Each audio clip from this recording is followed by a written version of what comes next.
4 का फर्क है कि नहीं बीच में? आपके पास ज्यादा है, हमारे पास कम है, पर क्या हुआ?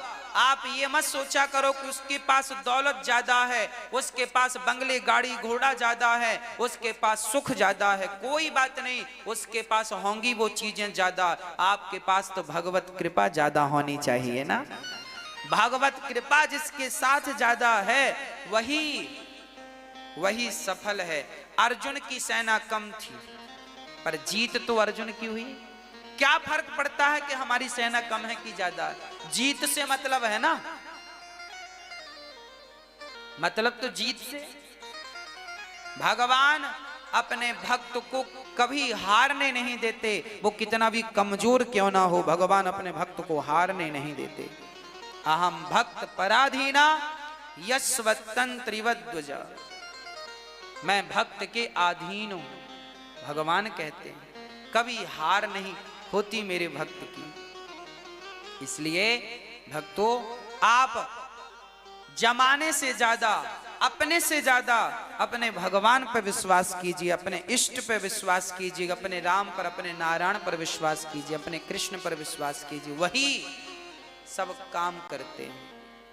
हम लोग तो देखिए चलते हैं, हमारे जैसे मेहनत करने वाले और भी होंगे, आपकी जितना मेहनत करने वाले और भी लोग होंगे, पर भगवान सफल उन्हीं को करते हैं जिन पर भगवान का हाथ होता है, कृपा होती। नहीं तो मेहनत करने वाले हमसे ज्यादा, आपसे ज्यादा मेहनत तो मजदूर लोग कर रहे हैं बेचारे, पर उन्हें तो 300 रुपए ही मिलता है, 200 रुपए ही मिलता है। और आप सरकारी आदमी जाकर केवल एक साइन करता है तो 20,000 रुपए मिल जाते हैं, 50,000 रुपए मिल जाते हैं, है ना।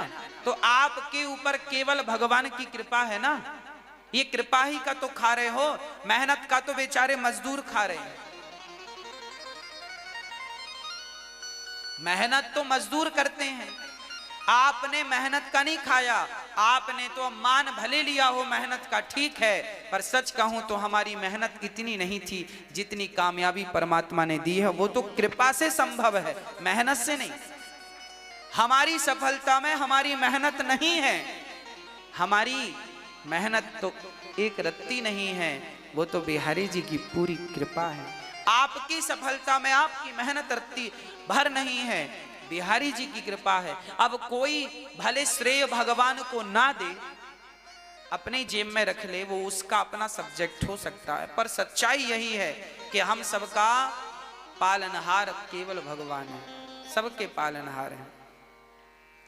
अर्जुन की गाड़ी भगवान ने चलाई, और केवल गाड़ी कोरी चलाई ना, पग पग पर भगवान ने रक्षा की, पल पल पग पग पग भगवान ने रक्षा की, पग पग पर ठाकुर जी ने रक्षा की, अद्भुत रक्षा की। महाभारत में 2 जगह ऐसी आई जहां भगवान को अर्जुन की रक्षा करनी पड़ी, 2 नहीं 3।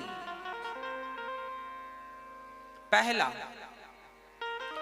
जब पितामह भीष्म ने, अच्छा पितामह भीष्म ने युद्ध कितने दिन किया है? ये प्रधान सेनापति थे पितामह, 10 दिन तक सेनापति रहे पितामह, 10वें दिन युद्ध में मारे गए, अर्थात बाणों की सैया मिली। जब पितामह रोज लड़ करके आते थे ना शाम को, तो दुर्योधन आ जाता था, पितामह आप तो युद्ध कर ही नहीं रहे हैं, हमारी तरफ से तो कर ही, आपने तो पांडवों के पक्ष में युद्ध किया है, हाँ आप तो हमारा भला चाहते ही नहीं, ये कहकर चला जाता, रोज आता। पितामह भीष्म को रोज ताने मारता। पितामह भीष्म ने सीधा कह दिया था दुर्योधन से कि मैं तेरा सेनापति बनूंगा पर पांडवों को नहीं मारूंगा, पर याद रखना 10,000 महारथियों को रोज मारूंगा। पितामह भीष्म 10,000 लोगों को रोज मारते थे। महाभारत में 10,000 आदमी पितामह अकेले मारते थे, पर उनका प्रेम था पांडवों के प्रति, वो नहीं मारना चाहते थे।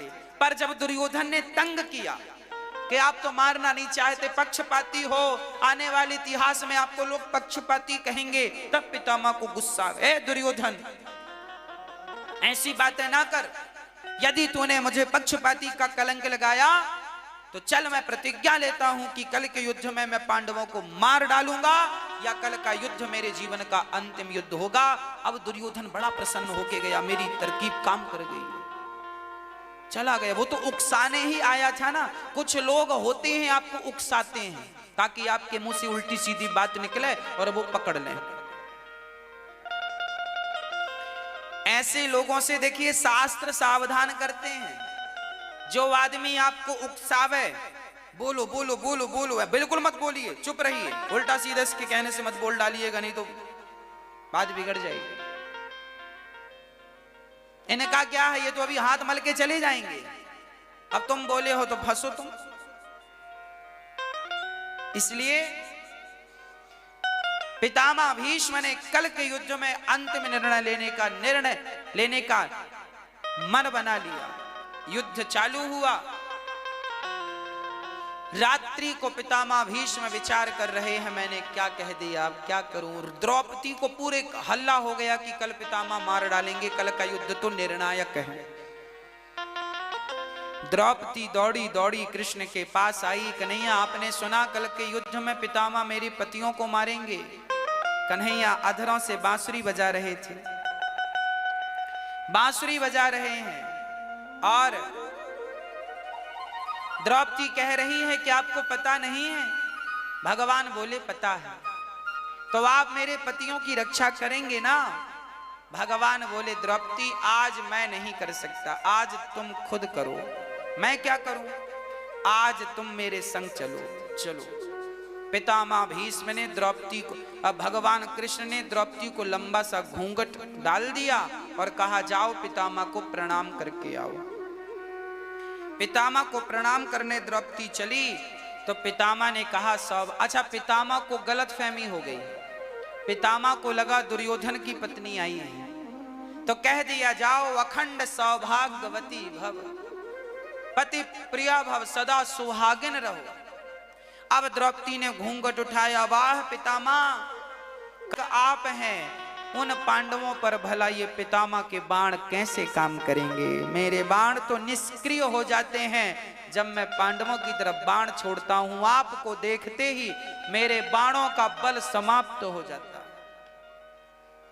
आपके शरण में जो है उसे भला मैं क्या मार सकता हूं। पितामह भीष्म ने कल का युद्ध किया, शिखंडी के संग युद्ध लड़ा गया। हाँ, शिखंडी आज भगवान श्री कृष्ण ने अपने रथ पर सिर्फ अर्जुन को नहीं बिठाया, शिखंडी चा महारथा, आज रथ पर शिखंडी। और देखिए पितामह भीष्म कैसे थे। शिखंडी एक स्त्री थी और पितामह ने कहा कि मैं स्त्री पर बाण नहीं चलाऊंगा। ये शिखंडी कौन था? ये शिखंडी पिछले जन्म में अंबा नाम की स्त्री थी। पितामह भीष्म ने जीतकर अंबिके, अंबालिके 3 स्त्रियों को, काशी नरेश की बेटियां थी ये, पितामह भीष्म ने तीनों महिलाओं को जीतकर लाए और अपने भाई के संग विवाह किया। मां सत्यवती, शांतनु नंदन, विचित्र वीर और चित्रांगद 2 थे। एक को तो क्षय रोग हो गया तो एक तो शादी के काम के रहे नहीं। एक के संग 2 लड़कियों का विवाह किया।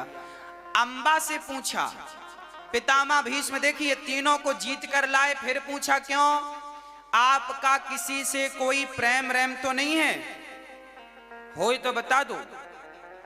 तो 2 तो चुप रही, बोला कोई से प्रेम नहीं है, तो उनकी शादी कर दी। हाँ, पर अंबा कह गई कि हाँ मेरा प्रेम है, शल्व से प्रेम था उनका, एक राजा थे, उनसे वो प्रेम करती थी।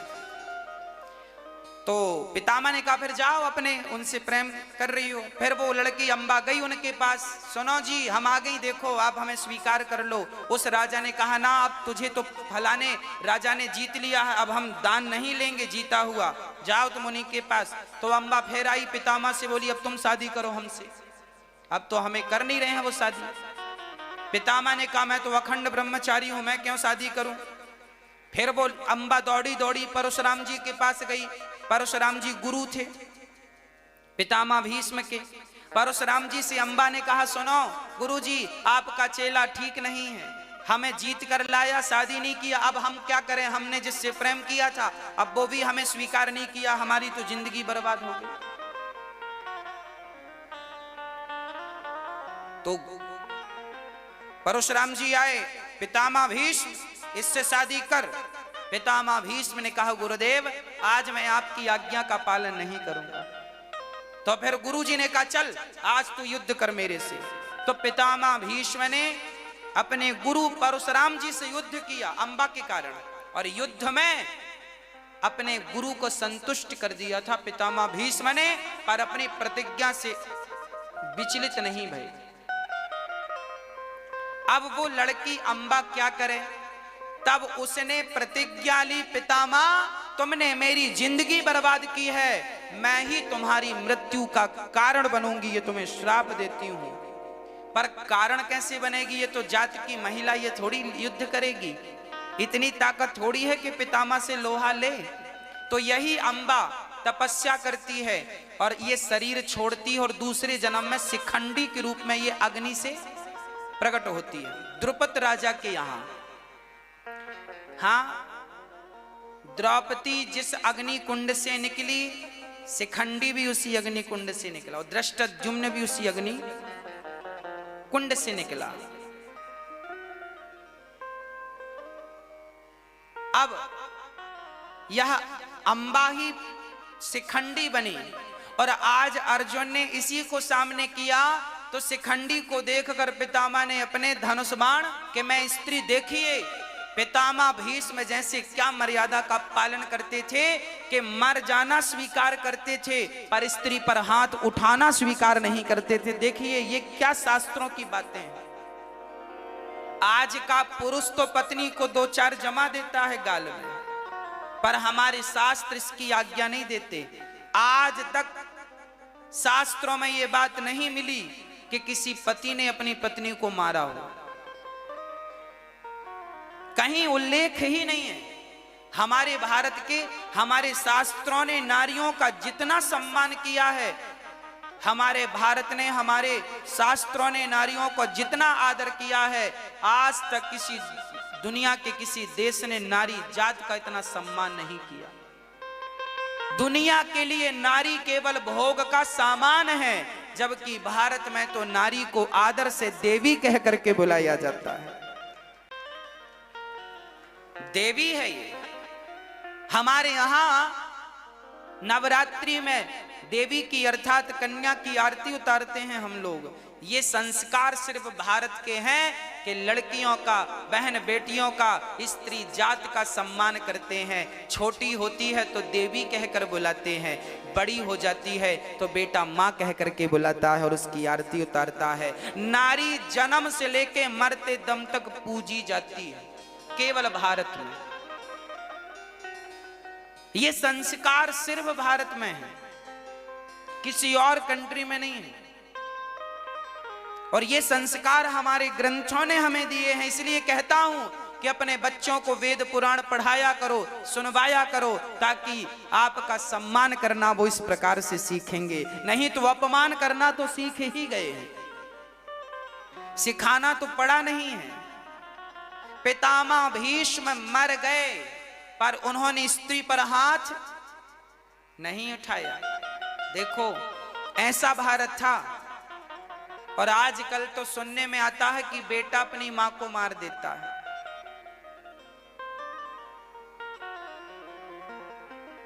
पितामह भीष्म युद्ध में बाणों की सैया पर लेट गए और आज 10वें दिन का महाभारत पूरा हो गया। तो पहला वाक्य तो यह है कि भगवान ने पितामह की प्रतिज्ञा से पांडवों को बचाया। देखिए भगवान ने भक्तों को कैसे बचाया। दूसरी बात,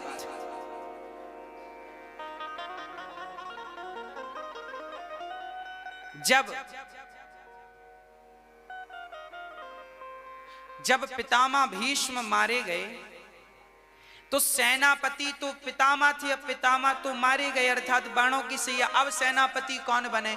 तब गुरु द्रोणाचार्य को सेनापति बनाया गया। तो जब गुरु द्रोणाचार्य प्रधान सेनापति बने तो गुरु द्रोणाचार्य के सेनापति बनने पर ही अभिमन्यु की मृत्यु हुई थी चक्रव्यूह में। चक्रव्यूह बनाया, व्यूह की रचना की और उसमें अभिमन्यु मारे गए। अभिमन्यु जब मारे गए उसे 10-10 महारथी ने मारा, जबकि नियम बनाया था पितामह ने कि एक महारथी से एक ही युद्ध करेगा। तार तार कर दिए। हाँ, क्या हुआ? परिणाम यह हुआ कि जयद्रथ जो कि दुर्योधन का जीजा था, उसके कारण अभिमन्यु की मृत्यु हुई। किसी को घुसने नहीं दिया अभिमन्यु की रक्षा करने के लिए, ना भीम भैया को ना किसी को। तब अर्जुन ने प्रतिज्ञा ले ली कि कल के युद्ध में मैं इसे मार डालूंगा जयद्रथ को, नहीं तो मैं खुद चिता में जल जाऊंगा। अब भगवान ने कहा जरा तू विचार करके बोला कर, जयद्रथ को मारना आसान नहीं है दुर्योधन अर्जुन तेरे लिए। अब जयद्रथ तो भागने की तैयारी करने लगा, रात को ही भाग जाऊंगा, पर रोका गया उसे। नहीं नहीं, हम लोग खड़े हैं ना। उसे बड़ी सिक्योरिटी में रखा। दूसरे दिन के युद्ध में सुबह की शाम हो गई, अर्जुन तो उस तक पहुंच ही नहीं पाए। अब अर्जुन को लगा कि मैं तो मर गया, क्योंकि प्रतिज्ञा पूरी नहीं होगी तो मरना ही है। फिर क्या हुआ? तब भगवान ने माया से 5 बजे माया के द्वारा भगवान ने बादलों से सूर्य को ढक दिया और ऐसा लगा कि सूर्य अस्त हो गए। सूर्य अस्त हुआ तो शंखनाद हुआ, युद्ध रोका जाए। युद्ध रुक गया और प्रतिज्ञावश अर्जुन ने चिता बनाई और बस आग लगाकर बस जा रहे थे। तभी जयद्रथ ने सोचा कि मैं भी तो देखूं अपने दुश्मन को मरता हुआ। अब तो भाई सूर्य अस्त ही हो गया, तो सारी सिक्योरिटी तोड़कर आ गया। और जब आ गया, और भगवान को तो यही करवाना था कि ये आ जाए, और जब आया तो भगवान ने माया से कहा चलो हो गया तुम्हारा काम। माया का पर्दा हटा, सूर्य की किरण पड़ी। भगवान ने कहा अर्जुन अभी अस्त नहीं हुआ, अभी 15 मिनट बाद सूर्य अस्त होंगे। उठा अपना गांडीव, तेरा दुश्मन सामने खड़ा है। और जो बाण चलाया, पर याद रखना कि इसका सर जाकर के इसके पिता की गोद में गिरे, नहीं तो मारने वाले का भी सिर ब्लास्ट हो जाएगा। और जब अर्जुन ने बाण चलाया तो अर्जुन के बाण में ताकत नहीं थी, भगवान ने अपना सुदर्शन लगा दिया और जयद्रथ का सिर जाकर उसके पिता की गोद में, जो कि हजारों किलोमीटर दूर जंगल में बैठा था, उसकी गोद में गिरा। दोनों बाप बेटे जल के राख हो गए और भगवान ने अपने भक्त की रक्षा की। यदि आपने भगवान के चरणों में समर्पण किया है तो भगवान तुम्हारा बाल भी बांका नहीं होने देंगे। विश्वास रखना, बस कुछ भी नहीं होने देंगे, है ना? वो सब जानते हैं। दिन को रात किया भगत के लिए, भक्त के लिए। यदि अर्जुन के लिए दिन को रात कर सकते हैं उसकी विजय के लिए, तो क्या भगवान हमारे लिए कुछ नहीं करेंगे? तुम बनो तो एक बार उनके। हम बन कहां पाते हैं, हम समर्पण कर कहां पाते हैं अर्जुन की तरह। तो दूसरा वाक्य ये था। तीसरा वाक्य, जब धृष्टद्युम्न ने गुरु द्रोणाचार्य का सिर काट दिया, जब गुरु द्रोणाचार्य मारे गए तो अब सेनापति, 2 सेनापति मारे गए। अब तीसरा सेनापति कौन बने? तो कर्ण बने। कर्ण केवल 2 दिन तक सेनापति थे, दूसरे दिन ही युद्ध में कर्ण मारे गए थे। कर्ण ने पहले दिन एक बाण चलाया था अर्जुन पर, नाग का अस्त्र था, वो नाग बैठा था उसके बाण पर, वो बाण चलाया था। वो नाग इतना जहरीला था कि वो अर्जुन को मार सकता था, उसकी हवा भी लग जाती अर्जुन को तो अर्जुन मर जाते। और कर्ण ने अचानक बाण चलाया, इसका तोड़ अर्जुन के पास नहीं था। तब भगवान ने क्या किया था, अपने रथ पे पांव मारा था तो रथ जमीन के भीतर धंस गया और कर्ण का बाण ऊपर से निकल के चला गया। और अर्जुन ने फिर भगवान ने बताया ये बाण से मार डालो, तब सांप को मारा था। जमीन में रथ धसाना पड़ा तो धसाया, दिन को रात करना पड़ा तो रात किया, पर कैसे भी कुछ करके भक्त का अहित नहीं होने दिया मेरे भगवान ने। ये विश्वास तुम्हें दिलाने के लिए भागवत में वेद व्यास जी ने सबसे पहले महाभारत खंड लिखा है। महाभारत की चर्चा पहले गाई है, बाद में कृष्ण की चर्चा, जन्मोत्सव की चर्चा गाई है, पहले महाभारत की। क्यों? ताकि तुम्हारा प्रेम अर्जुन की तरह हो, विश्वास अर्जुन की तरह हो। जब विश्वास होगा, प्रेम होगा, तभी जाकर तुम्हारे हृदय में नंद के आनंद प्रकट होगा। जय कन्हैया लाल की तब प्रकट होंगे जब हृदय शुद्ध होगा, प्रेमा रक्त होगा, प्रेम में अनुरक्त होगा तब। प्रिय भक्तों, भगवान ने बड़ी कृपा की है। महाभारत का युद्ध हुआ और उस महाभारत में देखो ना, 5 द्रौपदी के 5 बच्चों को सोता हुआ अश्वत्थामा ने, जब महाभारत में सारे कौरव मारे गए, दुर्योधन की जंघा टूटी, तब दुर्योधन ने गुरु द्रोणाचार्य के बेटे अश्वत्थामा से कहा कि ये बताओ कि पांडवों को कैसे मारोगे। अश्वत्थामा बोला अभी लाता हूं। 5 को मारने चले, पांडवों की जगह पांडव पुत्र सोए थे तो पांडव पुत्रों को पांडव समझ करके अश्वत्थामा ने 5 का सिर काट दिया और दुर्योधन को दिया। दुर्योधन ने देखा ये पांडव नहीं पांडव पुत्र हैं, दुर्योधन की मृत्यु हो गई। और अश्वत्थामा को अर्जुन ने पकड़ना चाहा, ब्रह्मास्त्र चला दिया। तब अर्जुन कृष्ण की शरण में जाकर के बोले, कृष्ण कृष्ण महाबाहो भक्तानां भयंकरा त्वमेको दह्यमानानामपवर्गोऽसि संसृते।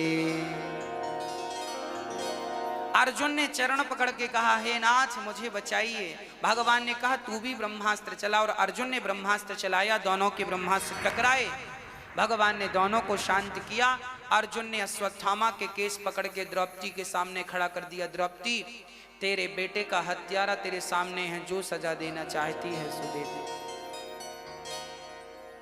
जो सजा देना है से दे दो। द्रौपदी के अंदर दया है, वो सजा क्या देगी।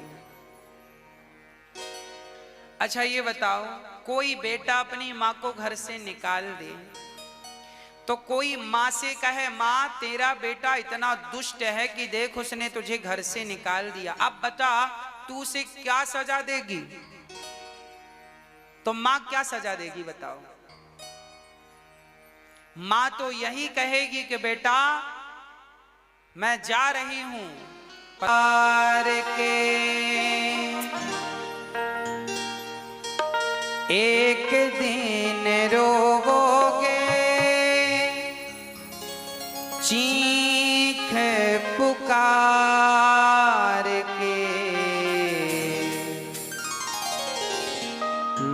माता पिता की अपने मूरते निहार के, है ना। एक दिन रोवोगे चीख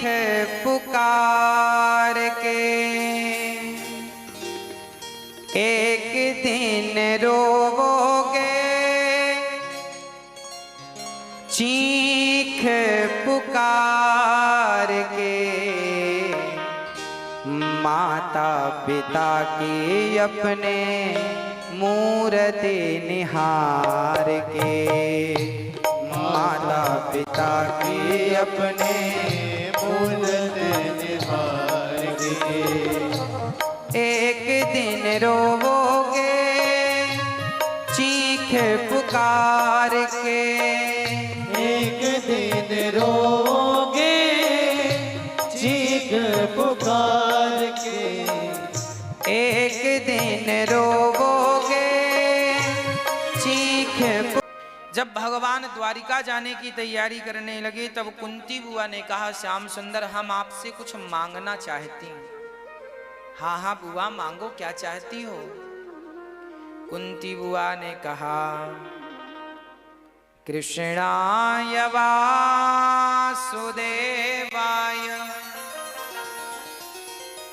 देवकी नंदनाय च नंद गोप कुमाराय गोविंदाय नमो नमः। हे प्रभु, आज कुंती बुआ ने कहा, श्याम सुंदर आज तक आपने हमें सुख दिया, आज हम थोड़ा सा दुख चाहती हैं आपसे। क्यों दुख चाहते हैं? क्योंकि मां कुंती कहती हैं कि हमने अनुभव किया है कि जीवन में जब जब सुख आया है तब तब आप हम सबको छोड़कर गए हैं, और जब जब दुख आया है तब तब हमने आपको अपने करीब देखा है। ऐसा सुख हम क्या करेंगे जिस सुख में हमारा कृष्ण ही छोड़कर चला जाए। अच्छा तो वो दुख है, कम से कम आपकी स्मृति तो रहती है, स्मरण तो रहता है। कन्हैया ने कहा, मां जब से आपने होश संभाला है सिवा दुख के कुछ नहीं पाया। अच्छा कुंती माता का जीवन भी ना दुखों से भरा पड़ा है। देखो जन्म लिया कुंती मां ने तो इनके पिता ने इनका दान कर दिया था कुंती भोज नाम के राजा को। कुंती का बाल्यकाल में कुंवारी थी जब तब कर्ण पैदा हो गए सूर्य भगवान के द्वारा, और उस बच्चे को पानी में बहाना पड़ा। और ये जानते हुए भी कि कर्ण हमारा ही बेटा है। अब आप कहेंगे कि ये कैसी माँ है, बताओ कुंवारे में बेटा पैदा हो गया तो इसे कोई अच्छा कहेगा? हाँ, ये कुंती का जो कर्ण पैदा हुआ था, दुर्वासा जी ने इन्हें मंत्र दिए थे कि जिस मंत्र को आप पढ़ेंगी वो देवता का पुत्र तुम्हारे गर्भ से पैदा होगा। सूर्य भगवान का मंत्र ऐसी मजाक मजाक में बोल दिया तो सूर्य भगवान आए और इन्हें पुत्र दे करके गए। अब ये पुत्र पाई, अब क्या करें? कुंती पंच कन्याओं में एक है ना, साधारण स्त्री तो है नहीं। कुंती, द्रौपदी, मंदोदरी, तारा और अहिल्या कितनी हो गई? इन्हें पंच कन्याएं कहते हैं। ये हमेशा कुंवारी रहती हैं, ये जब चाहें अपने आप को कुंवारी कर सकती हैं, ये बल इनके पास था, इसलिए इन्हें पंच कन्याएं कहते हैं। पूरी जिंदगी महाभारत में लिखा है कि कुंती बुआ को भिक्षा मांगकर अपने पुत्रों का पालन करना पड़ा। जब इनके पति समाप्त हो गए पांडु, माद्री के बेटों को भी नकुल सहदेव का पालन किया। ऐसी विषम परिस्थिति में भी पालन किया, धर्म को नहीं छोड़ा। और आज वो जब सुख के दिन आए तो कहती है हमें दुख दे दो। क्यों मांगा? क्योंकि उनका जीवन भर का अनुभव था कि सुख में भगवान का चिंतन नहीं होता, दुख में ही भगवान का चिंतन ज्यादा होता है। इसलिए कबीर जी भी गाते हैं, दुख में सुमिरन सब करें, सुख में करे ना कोई। जो सुख में सुमिरन करें, सो दुख काहे को होय। कुंती बुआ ने भगवान से दुख मांगा। भगवान ने कहा मां मैं दुख नहीं दे सकता। तो कुंती मां ने कहा फिर वरदान दो कि नाथ मैं आपको कभी भूलूं नहीं। भगवान ने कहा ठीक है। पितामह भीष्म पर भगवान ने कृपा की। मृत्यु की घड़ी भगवान ने पितामह भीष्म को दर्शन दिया और उन्होंने भगवान की स्तुति की। उसके बाद भगवान द्वारिका गए, जहां स्वागत हुआ, परीक्षित का जन्म हुआ, भगवान आए। जब भगवान लीला संपूर्ण करके चले गए, भगवान धृतराष्ट्र गांधारी को विदुर जी ने ज्ञान देकर कल्याण किया। पांचों पांडव स्वर्गारोहण के लिए निकल गए। कलयुग के पहले राजा बने परीक्षित। परीक्षित है ना, परीक्षित उत्तरा के बेटे हैं, अभिमन्यु के पुत्र हैं। आज इन्होंने एक संत के गले में मरा हुआ सांप डाल दिया। क्यों डाल दिया? क्योंकि इनके सिर पे कलयुग सवार हो गया। क्यों सवार हो गया? क्योंकि एक गाय एक बछड़े को एक काला सा आदमी मार रहा था। परीक्षित ने कहा तुम कौन हो? उसने कहा मैं कलयुग हूं। परीक्षित ने कहा निकल जाओ मेरे राज्य से। उस कलयुग ने कहा मैं बहुत बुरा हूं, पर मुझ में एक अच्छाई है। क्या? कलयुग में लाख बुराई है पर एक अच्छाई है। क्या? कलयुग केवल नाम आधारा, सुमरे सुमरे नर उतरहि पारा। कलयुग जोगिना जाग्ञना ज्ञाना, एक आधार राम गुण गाना। मिलहि न रघुपति बिनु अनुरागा, किए जोग जप ज्ञान विरागा। कलयुग में एक अच्छाई है कि लोग भगवान का नाम लेके भवसागर हो सकते हैं। राजा परीक्षित को बहुत अच्छी बात लगी, यार तेरे अंदर बहुत अच्छी बात है, सुन फिर मैं तुझे रहने के 4 कमरे बनवाता हूं, तू 4 जगह रहना। कलयुग कहां कहां रहता है? द्यूतम पानम स्त्रियः सूना। कलयुग का पहला ठिकाना द्यूतम, जुआ। जहां जुआ है वहां कलयुग। आप लोग तो जुआ नहीं खेलते ना, मत खेलना, टाइम पास भी मत करना जुआ से, नहीं तो टाइम पास नहीं सब कुछ पास हो जाएगा, सर्वनाश हो जाएगा। जुआ ना खेलना। द्यूतम, जुआ खेला था कौरवों ने, सर्वनाश हुआ। पानम, पानम बोले तो शराब, शराब ना पी लेना धोखे से, नहीं तो बिगड़ जाएगी बात। जब हमारा देश गुलाम था तब एक पंडित जी जा रहे थे मंदिर से, एक अंग्रेज ने पकड़ लिया, ए पंडित यहां आ। पंडित जी को बंद कर दिया कमरे में और अंग्रेज ने पंडित जी के सामने 4 चीजें रखी। कहा 4 में से एक लो, नहीं तो कनपटी पर बंदूक मार देंगे, गोली मार देंगे। बंदूक लगा ली, मार देंगे गोली। क्या थी वो 4 चीजें? उनमें था मांस। पंडित जी से कहा, अंग्रेज ने मांस खाओ। पंडित जी ने कहा गोली मार दो पर मैं धर्म नहीं छोड़ूंगा, मांस नहीं खाऊंगा। फिर वहां एक महिला खड़ी किया अंग्रेज ने, बोली ये महिला स्त्री खड़ी है, इसके संग तू रह, इसके संग संबंध बना। पंडित जी बोले राम राम राम राम राम, ये पराई नारी तो मेरे लिए मां समान है और ये तो मेरे से नहीं होगा। मैं मर जाऊंगा पर अपने चरित्र को नहीं बिगाड़ूंगा, मैं भारत का व्यक्ति हूं।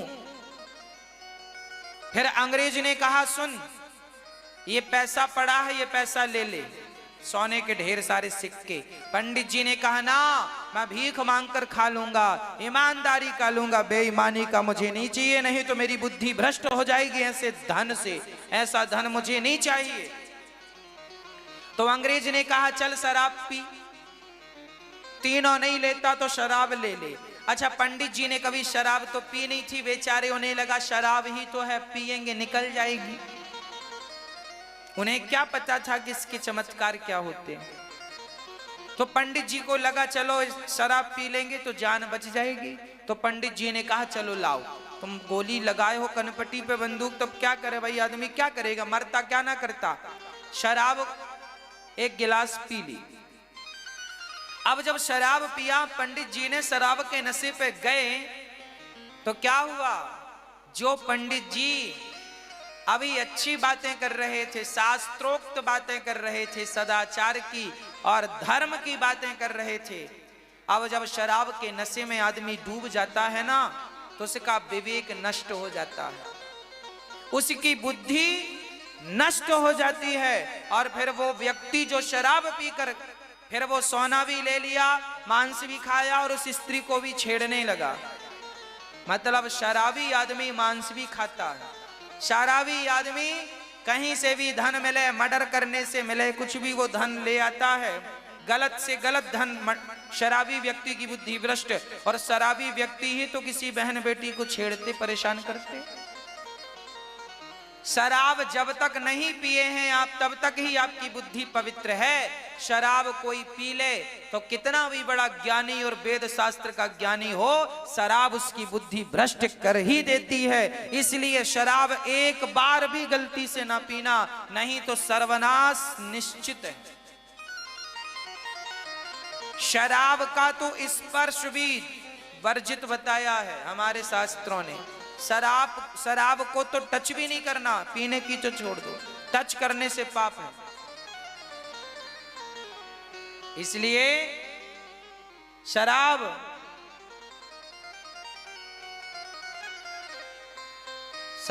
सर्वनाश करती है।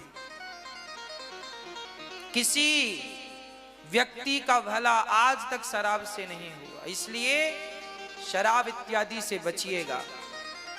राजा परीक्षित ने कलयुग को रहने का पहला कमरा द्यूतम जुआ, दूसरा शराब, तीसरा चरित्रहीनता और चौथा मांस। राजा परीक्षित के सिर पर मुकुट था, उस मुकुट पर वो सोने का मुकुट जरासंध का था, उस पर आकर बैठ गया और बुद्धि भ्रष्ट हो गई। राजा परीक्षित ने, कि संत का देखो कलयुग जब खोपड़ी पे बैठता है ना, तो राजा परीक्षित जैसों की भी बुद्धि भ्रष्ट हो जाती है। तो ऐरे गहरे नत्थु खैरे की क्या कहें, बुद्धि भ्रष्ट हो गई। संत का अपमान किया, संत के पुत्र श्रृंगी ने श्राप दे दिया, इति लंघित मर्यादम तक्षकः सप्तमे हनि, आज से 7वें दिन तक्षक तुम्हें डसेगा और तुम्हारी मृत्यु हो जाएगी। राजा परीक्षित को 7 दिन में मरने का श्राप लगा। गुरुजन ने संदेशा भेजा, तुरंत घर से निकलकर राजा परीक्षित गंगा के तट पर पहुंचे और सुखदेव भगवान ने उसी दिन से, जिस दिन श्राप लगा था, श्राप सवेरे 5 बजे लगा और शाम को 5 बजे तक शुकताल में वो पहुंचकर वायु के वेग से और वहां सुखदेव भगवान आ गए और सूर्य अस्त होने के पहले कथा स्टार्ट हो गई। पहले दिन वही जिस दिन श्राप लगा था। राजा परीक्षित ने सुखदेव भगवान से पूछा कि जिसे जल्दी मरना हो उसे क्या करना चाहिए। इन प्रश्नों पर कल प्रकाश डालेंगे। कल ठीक 2:30 बजे से कथा सुनिएगा। रात्रि के 8 बजे से हम आपके प्रश्नों का उत्तर लेके आएंगे। 8 बजे प्रश्नोत्तरी होगी।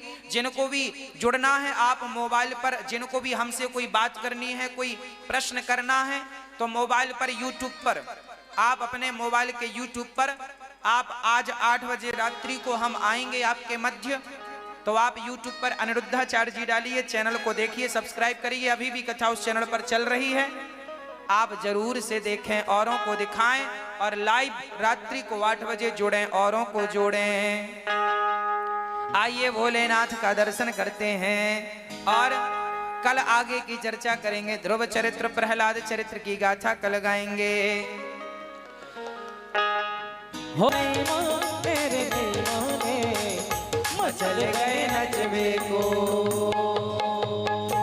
एक दूसरे को माला पहनाकर भोलेनाथ का विवाह संपन्न हुआ। विवाहोत्सव की चर्चा कल सुनेंगे। आइए अब आरती करते हैं। माता पार्वती ने माला पहनाया, मंगलम भगवान शंकर ने मंगलम भगवध्वजा मंगलम पार्वती नाथ मंगलाय। हरि ओम मा ओम चंद्रमा मनसो जात चक्षुः सूर्यो अजायत श्रोत्राद्वायुश्च प्राणश्च मुखादग्निरजायत। मन में बस